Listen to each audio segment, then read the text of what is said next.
Sur des vidéos précédentes, nous avons vu comment le chiffrement symétrique fonctionne. La clé est votre phrase de passe.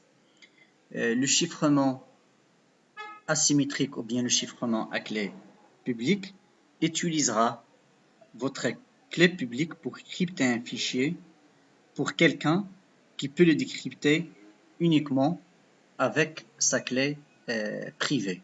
Pour crypter pour un seul récepteur, on peut le faire pour un seul récepteur comme on peut le faire pour plusieurs récepteurs. La commande G moins recipient, on donne le user ID, moins encrypt et le nom de fichier. Ou bien tout simplement, on fait moins R à la place de moins recipient et moins E à la place de moins encrypt.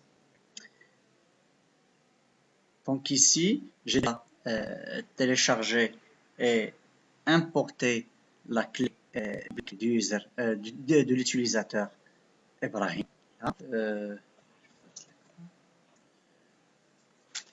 Donc, je vais utiliser cette clé publique de l'utilisateur Ibrahim pour crypter un document et je vais l'envoyer là aux utilisateurs Ibrahim où la clé publique a été créée. Et bien sûr, sur ce compte contient la clé privée. Donc, Brahim sera en mesure de décrypter le fichier. Donc, on tape la commande GPG en recipient.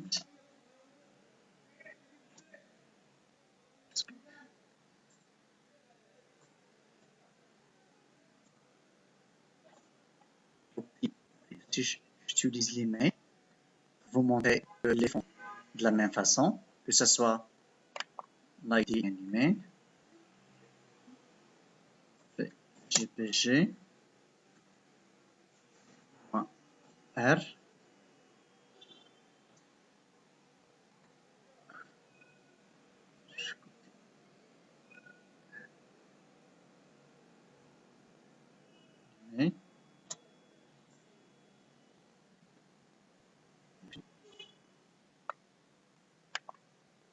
P moins R moins E pour encrypt et le fichier c'est pic1. Donc vous voyez, c'est aucune assurance que la clé appartient vraiment à l'utilisateur nommé. Tout simplement, pour augmenter, si vous voulez, le niveau de confiance, d'autres utilisateurs ou bien des amis à vous doivent signer la clé, votre clé publique. Donc, ici, d'autres infos sur l'empreinte vous voyez quelqu'un de la sur les 8 derniers bits et l'empreinte de la sous-clé. Faut-il quand même utiliser cette clé? Je dis oui. Oui. Si je fais un ls, je trouve que systématiquement GPG a donné un nom pour mon fichier bug.1.txt avec le suffixe GPG. Donc très bien, maintenant je vais utiliser ma clé privée. Donc pour utiliser la clé privée d'Ibrahim, je dois me connecter. D'abord je fais un sudo, je dois copier ce fichier cp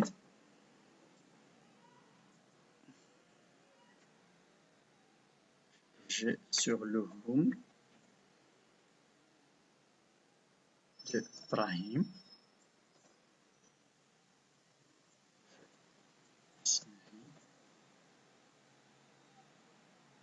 Et je fais sur Ibrahim.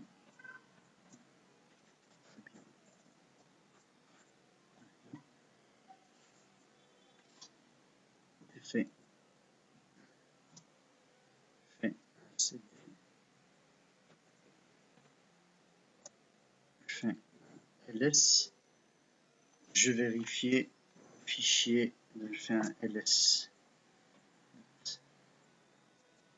GPG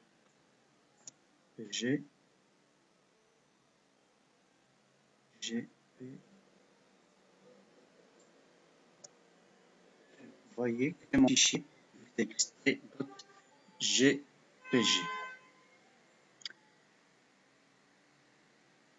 Donc, pour décrypter, on tape la commande dans la binaire. Donc, utiliser ce decrypt pour décrypter le fichier. Cette dernière commande. Je fais donc GPG, decrypt le nom du fichier 1 GPG. Je peux rediriger ce fichier. Bon, si je tape entrée, il me demande la phrase de passe de ma clé privée de Smaïl, plutôt de Ibrahim. Donc je fais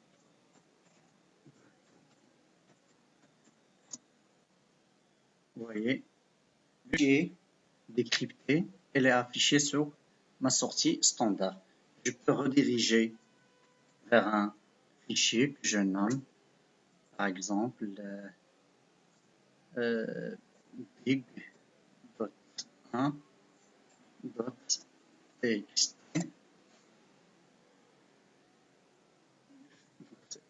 Je tape la phrase de passe. Vous voyez que l'utilisateur donc A de 20 048 bits a été créé dans la date et tout. Donc, le fichier a été chiffré avec la clé, l'identifiant, donc vous pouvez lire les informations. Donc, si je fais par exemple, pour vérifier que mon fichier n'a pas été modifié, je peux utiliser le MD5 sum du fichier. Voici le hash de mention. Donc, je peux le comparer avec le hash de l'autre fichier. Donc, je peux déduire que mon fichier n'a pas été modifié. Merci et à la vidéo prochaine. On fera, Inch'Allah, la signature numérique.